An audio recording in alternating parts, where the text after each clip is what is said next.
नमस्कार, मैं एकता खान दिल्ली में मौजूद हूँ। हमारे साथ हैं अनुराग आहूजा।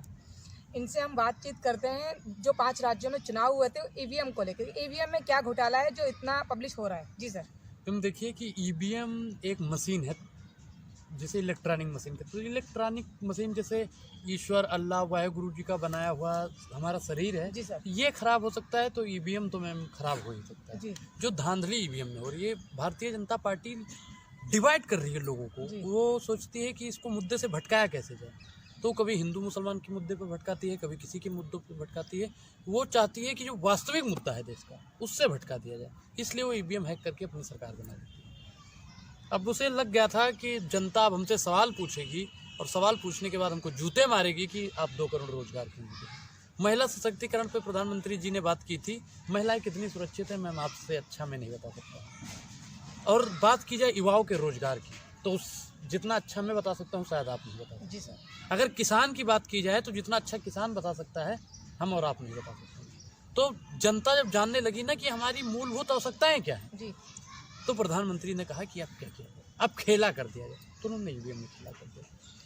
तो लोगों को लग रहा है कि ईवीएम में प्रधानमंत्री जी ने खेला कर दिया। बिल्कुल आपको नहीं मैडम आपको नहीं लगता है क्या ईवीएम में धांधली हुई है या नहीं हुई है? आप बता दीजिए। अब मैं तो खैर नहीं कहूँगी उस चीज़ के लिए धांधली, लेकिन आपकी राय ज़्यादा जरूरी है। नहीं, मेरी राय ठीक है। मैं तो कहता हूँ कि हाँ धांधली कहीं ना कहीं हुई है, लेकिन आपने भी मतदान किया है, आपके भी आप मतदान करेंगी। आपके वोटों का कोई मूल्य ना हो, आपके वोटों को ऐसे ही अनाप शनाप फेंक दिया जाए तो मैडम कोई मतलब बनता है ना। आप वोट दे रहे हो तो आपको जानने का अधिकार है मैंने वोट किसको दिया है। मोदी जी देश में इतना काम कर रहे हैं। कौन सा काम किया है मैडम? आप काम गिनवा दीजिए, कुछ काम गिनवा दीजिए। काम को लेकर देश में मोदी जी हर जगह आ रहे हैं। दाढ़ी और टोपी देख के मार दिया जाए जिसकी सरकार में, उस सरकार में काम हुआ है मैडम मुझे मालूम है। जिस सरकार में महिलाओं को नग्न परेड कराया जाए मुझे मालूम है उस सरकार में काम हुआ। जिस सरकार में विरासतों को बेच दिया जाए मुझे मालूम है उस सरकार में काम हुआ। जिस सरकार में युवा रोजगार मांगे और युवाओं को लाठी डंडे मार दिए जाए उस सरकार में मैडम काम हुआ है। जिस सरकार में पहलवान धरने पर बैठे रहे उनको पीटा जाए मैडम उस सरकार में काम हुआ। जिसकी सरकार में किसानों को मरने पर मजबूर हो जाना पड़े उस सरकार में काम हुआ है। अब मैडम आप बताइए कि मोदी सरकार में काम क्या क्या हुआ? देश का नाम इतना रोशन कर रहे हैं, क्या क्या रोशन कर रहे हैं, वो हर एक चीज में बढ़ोतरी कर रहे हैं। मैडम देखिए आपने बढ़ोतरी की आपने बात की, दुनिया को मालूम है कि देश की अपनी जनता 80 करोड़ जनता भारतीय जनता पार्टी की 5 किलो राशन पे आश्रित है। अब बताइए अर्थव्यवस्था कितनी मजबूत हो रही है। अगर अर्थव्यवस्था मजबूत होती तो हमें 5 किलो राशन की जरूरत ना पड़ती। क्यों भैया? जरूरत नहीं पड़ती। वो तो देश में इसलिए दे रहे हैं कि किसी को परेशानी ना हो। नहीं परेशानी ना हो, ठीक है, अच्छी बात है। ऐसा ही प्रधानमंत्री में चाहिए जो हम लोगों को परेशान ना करे। लेकिन आज का जो प्रधानमंत्री है महिलाओं को अपनी जगह पे परेशान कर रहा है, पुरुष को अपनी जगह पे, किसान को अपनी जगह पे, जवान को अपनी जगह पे, और जो संविधान सबको लेकर चलता है उस संविधान को घोल मिल करने का 24 घंटा का काम करता है। लेकिन वो मोदी जी का तो डंका बज रहा है, जो संविधान को लेकर चलते हैं वो संविधान में छेड़छाड़ कर ही नहीं मैडम सकते। देखिए संविधान में छेड़छाड़ क्या, संविधान को 24 घंटा जिसे बदलने की जिनकी पार्टी के लोग रणनीति बनाते हो वो संविधान को कितना फॉलो करता है। अगर ये बात आप प्रधानमंत्री नरेंद्र मोदी जी से पूछेंगे तो ज़्यादा बेहतर जवाब दे सकते हैं। आपको लगता है कि प्रधानमंत्री नरेंद्र मोदी संविधान को मानते हैं? संविधान को फॉलो करते हुए काम करते हैं वो। देखिए संविधान को फॉलो करना उनका मजबूरी में वो करते हैं, बाबा साहब के सामने झुकना उनका मजबूरी है। मैडम एक चीज़ बताइए, वो कपड़ों से जो पहचान जाता है वो संविधान को मानता है? आप बताइए। नहीं, कपड़े तो हर कोई भी पहन सकता है। नहीं, कपड़ों से जो पहचानने वाला प्रधानमंत्री इससे पहले आपने देखा है? वो सिर्फ बताते हैं कि इस तरह से मतलब पहचान सकते हैं, सिर्फ टैग बताते हैं वो सिर्फ। इन्हीं की सरकार में आपने देखा होगा कि चेतन सिंह नाम का एक जो सीआरपीएफ में था, ट्रेन में दाढ़ी और टोपी देख के मार देता है। मैडम बताइए यहाँ से आप कितना सहमत हैं इन सब बातों से? मैं तो खैर नहीं हूँ सहमत। आप सहमत नहीं है। अब बताइए भाजपा की सरकार में जब ऐसी गतिविधियां हो रही हैं तो ऐसी सरकार को बदलना चाहिए कि नहीं बदलना चाहिए? देश में अच्छे काम हो रहे हैं तो सरकार तो चलनी चाहिए ना। नहीं देखिए देश में अच्छे काम, अब इससे अच्छा काम और क्या हो सकता है? क्यों कि दाढ़ी और टोपी देख के मार दो? क्यों, बहुत अच्छा काम है ना। नहीं ये तो इसको अच्छा तो नहीं कहूँगी, बाई चांस भूल चूक हो जाती है। अच्छा ये बाई चांस भूल चूक हुई है, वाह भाई।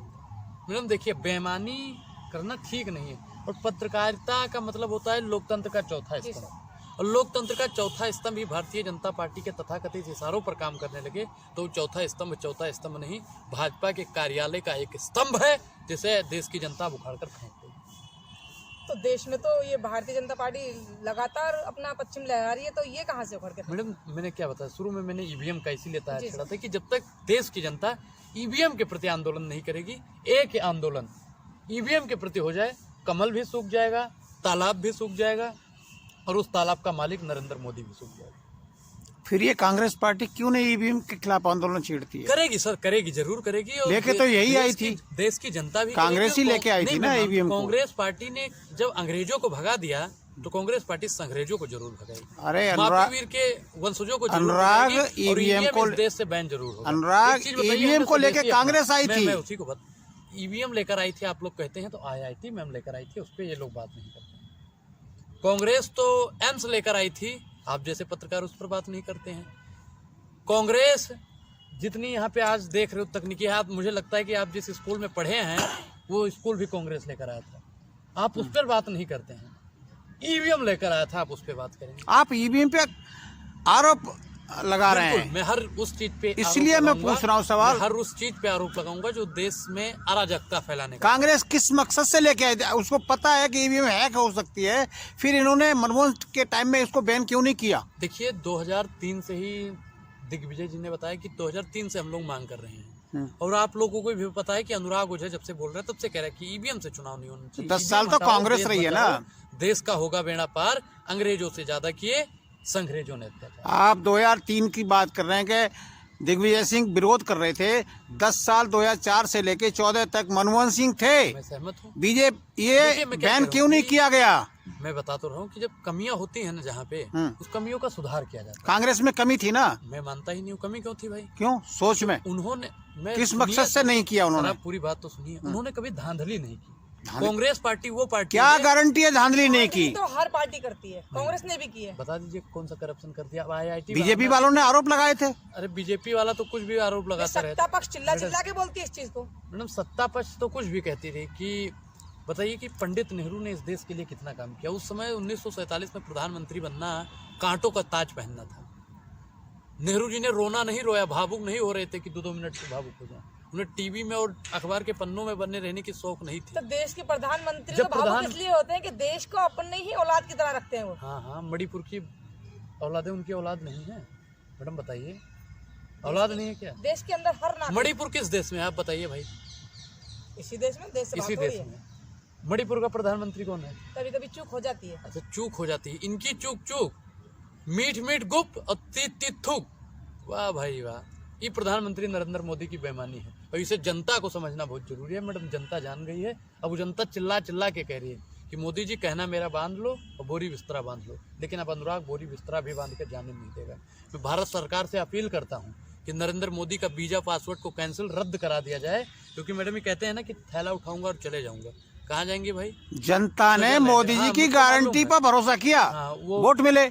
कांग्रेस की गारंटी पर भरोसा नहीं किया। उनकी गारंटी पर अगर यशोदा बहन भरोसा कर ले तो अनुराग ओझा भरोसा करेगा। उससे पहले आप व्यक्तिगत जा रहे हो उनके? कहीं व्यक्तिगत नहीं जा रहे। नहीं, क्यों? यशोदा बहन अगर उनकी गारंटी पर सहमत हो जाए वो तो देश के प्रधानमंत्री हैं, वैसे थोड़े आ रहे हैं। वो प्रधानमंत्री नहीं है क्या? तो वोट वैसे ही आ रहे हैं उनको भी और पति भी है।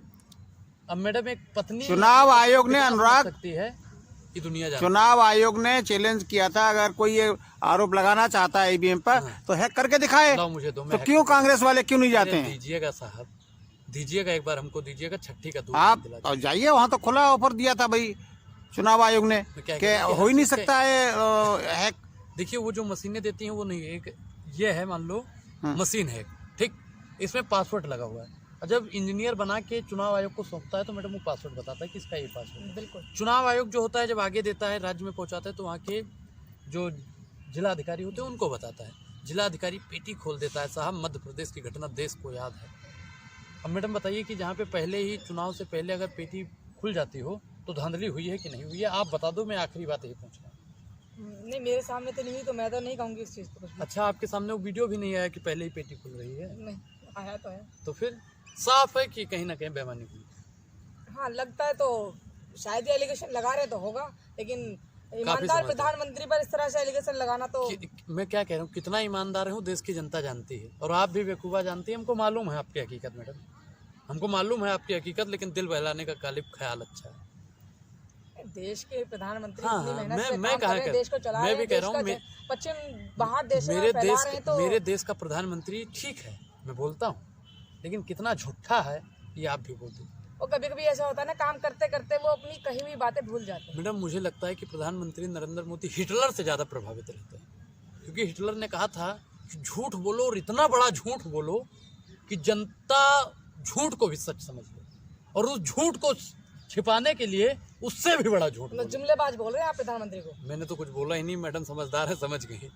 चलो अच्छा हुआ मैडम आप समझ गए।